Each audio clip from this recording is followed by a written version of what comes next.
స్వర్ణ కుప్పం కావాలనేది నా ఆకాంక్ష. స్వర్ణ యుగానికి నాంది స్వర్ణ కుప్పం అని కూడా మీకు తెలియజేస్తున్నా. మొన్నే నేను కర్నూలులో గోల్డ్ మైన్ని ఇనాగరేట్ చేశాను. అది జొన్నగిరి గ్రామం. కానీ శ్రీకృష్ణదేవరాయల పీరియడ్లో, అంత మునుపు అశోకుడి పీరియడ్లో అది స్వర్ణగిరి. అశోకుడి కాలంలో 4వ రాజధాని. కాలక్రమేణా పేరు మారిపోయి దాని పేరు జొన్నగిరిగా మారిపోయింది. మళ్ళీ నేను మొన్న పోయి కాదు, ఈ గ్రామం స్వర్ణగిరి.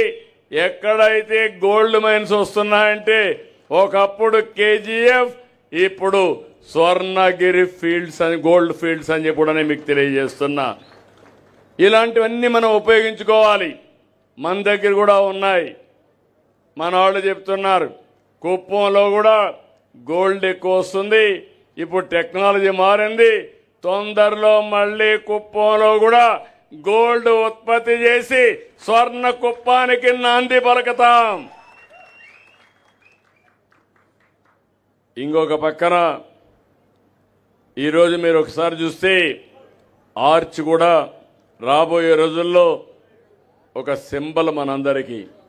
కుప్పానికి ఎవరు వచ్చినా స్వాగతం పలకడానికి పనికొస్తుంది. నేను ఇప్పుడే చెప్పాను, మీ అందరికి ఒక ఇల్లు చూశానని సెట్టిపల్లిలో మోడల్ హౌస్. అది పర్యావరణానికి చాలా బాగా కట్టారు. నెట్ జీరో కాన్సెప్ట్, ఇంటి పైన కరెంటు ఉత్పత్తి, వర్షపు నీరు భూగర్భ జలాలుగా మార్చుకోవడం, టెర్రస్ గార్డెన్, ఇండక్షన్ స్టవ్, నేను చెప్పిన కొత్త స్టవ్, కరెంటు కూడా ఏసీకి ఎఫిషియెంట్గా 30% తగ్గించే పరిస్థితి. ఇంకొక సైకిల్ స్కూటర్ కొనుక్కుంటే కొత్తగా నేను నిన్న చూశాను, ఏదైతే మన హీరో వాళ్ళు ఒక 2 వీలర్ తీసుకొచ్చారు. ఆ 2 వీలర్ని ఆటో కూడా తయారు చేశారు.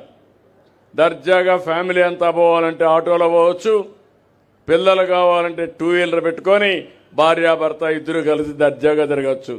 మల్టిపుల్ అప్లికేషన్స్ తీసుకొచ్చారు. ఇలాంటి టెక్నాలజీస్ అన్నీ వస్తున్నాయి. ఇవన్నీ మళ్ళీ మన ఇంట్లోనే ఛార్జ్ చేసుకునే పరిస్థితి. పెట్రోల్ బంకు కూడా పోయే పరిస్థితి లేదు, అది కూడా ఉచితంగా చేసుకునే పరిస్థితి వస్తుంది. ఇంకో పక్కన ఫుడ్ ప్లాజా కూడా ఇక్కడనే ఇనాగరేట్ చేస్తూ ఇప్పుడు వెళ్తున్నాం అక్కడికి కూడా.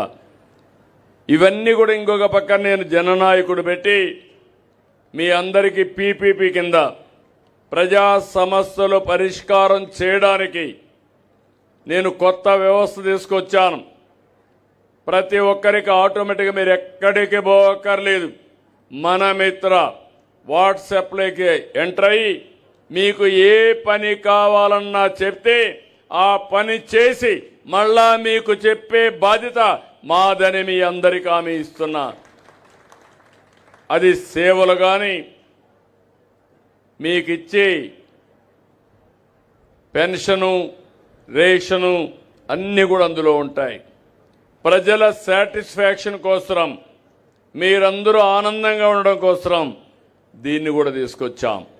వారానికి 2 గంటలు రాష్ట్రం మొత్తం నేను సమీక్షలు చేస్తున్నాను. ఏ ఆఫీసర్ అయినా సరిగా పనిచేయకపోతే చెప్తాను, మళ్ళీ చెప్తాను. చేసే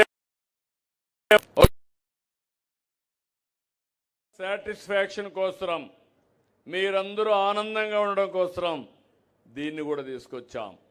వారానికి 2 గంటలు రాష్ట్రం మొత్తం నేను సమీక్షలు చేస్తున్నాను. ఏ ఆఫీసర్ అయినా సరిగా పనిచేయకపోతే చెప్తాను, మళ్ళీ చెప్తాను. చేసే వరకు వదిలిపెట్టను. కుటుంబాలు అవస్థపడే పరిస్థితికి వచ్చారు. ఈరోజు నేను ఒకటే ఆలోచించాను, కేబినెట్ తీసుకెళ్ళాం. ఈరోజు మధ్యాహ్నం ఆ గ్రామానికి వెళ్ళి 320 మందికి పట్టాలు ఇప్పించి శాశ్వతంగా సమస్యను పరిష్కారం చేస్తున్నాం. మీ అందరికీ హామీ ఇస్తున్నా, మీ భూ సమస్యలన్నీ పరిష్కారం చేస్తాం.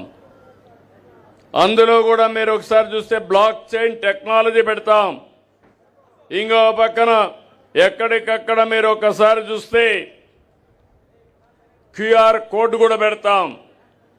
గొడవలు లేని, భూ వివాదాలు లేని వ్యవస్థకు శ్రీకారం చుడతాం. గడిచిన ప్రభుత్వం ప్రైవేటు భూముల్ని 22A కింద పెట్టి మీ భవిష్యత్తు ఆడుకున్నారు. పట్టాదారు పాస్ పుస్తకం పైన వాళ్ళ ఫోటో వేసుకున్నారు. భూముల దగ్గర సర్వే రాళ్లు పెట్టి ఆ సర్వే రాళ్ల పైన ఫోటో వేసుకుని పైశాచిక ఆనందాన్ని పొందారు.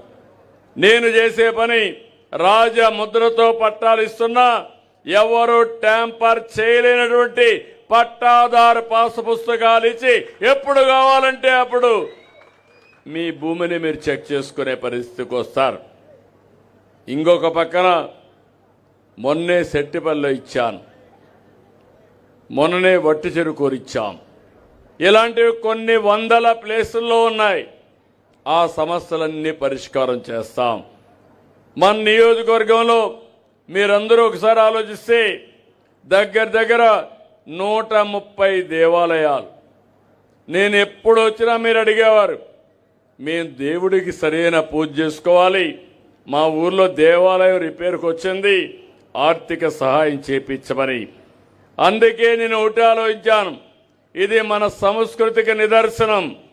వారసత్వ సంపద 34 కోట్ల రూపాయలు టీటీడీ శాంక్షన్ చేసి ఇమ్మీడియట్ గా ఇవన్నీ పూర్తి చేసే బాధ్యత ఈ ప్రభుత్వానిది. ఇదే కాదు, ఈ ప్రభుత్వం వచ్చిన తర్వాత తిరుమల తిరుపతి దేవస్థానం చాలా సమర్థవంతంగా నిర్వహిస్తున్నాం, పవిత్రంగా నిర్వహిస్తున్నాం. ఈ విషయం మీరందరూ గుర్తుపెట్టుకోవాల్సిన అవసరం ఉంది. ఒకప్పుడు కల్తీ నెయ్యి, అక్కడి నుంచి ప్రసాదాలు తయారు చేయడం, దేవునికి నైవేద్యాలు ఇవ్వడం, దేవుణ్ణి అప్రతిష్ఠ చేయడం ఇవన్నీ చేశారు. ఈరోజు అవన్నీ కూడా స్వస్తి పలికాం. అలాంటి వారిపైన యాక్షన్ తీసుకున్నాం. ఈరోజు మీరు చూస్తే స్వచ్ఛమైన నెయ్యి కానీ సాంప్రదాయాలు పాటించి భక్తుల మనోభావాల ప్రకారం అడ్మినిస్ట్రేషన్ రన్ చేసే పరిస్థితికి వచ్చాం. ఈరోజు పేపర్లో చూస్తూ ఉంటారు మీరు, ప్రసాదాలకు డిమాండ్ పెరిగింది. ఒకప్పుడు ప్రసాదం తినాలంటే ఇష్టపడేవాళ్ళు కాదు. ఇలాంటివి అరాచకమైన విషయాలు హిందూ మతం పైన కూడా ప్రారంభించే పరిస్థితికి వచ్చారు. నేను ఎప్పుడో ఒకటి ఆలోచిస్తున్నాను, అన్ని మతాలను గౌరవించాలి. ఏ మతం పైన దాడులు చేయడం కానీ విశ్వాసాలు పోగొట్టడం కానీ కరెక్ట్ కాదని చెప్పి కూడా నేను మీకు తెలియజేస్తున్నా. ఇంకొక పక్క మన నియోజకవర్గం 5 సంవత్సరాలు రాష్ట్రాన్ని విధ్వంసం చేశారు. మన నియోజకవర్గం పైన కక్ష కట్టారు. ఆ రోజు మీరు చూశారు, ఇక్కడే హంద్రి నీవా నీళ్లు తెచ్చామని సినిమా సెట్టింగ్లు పెట్టారు.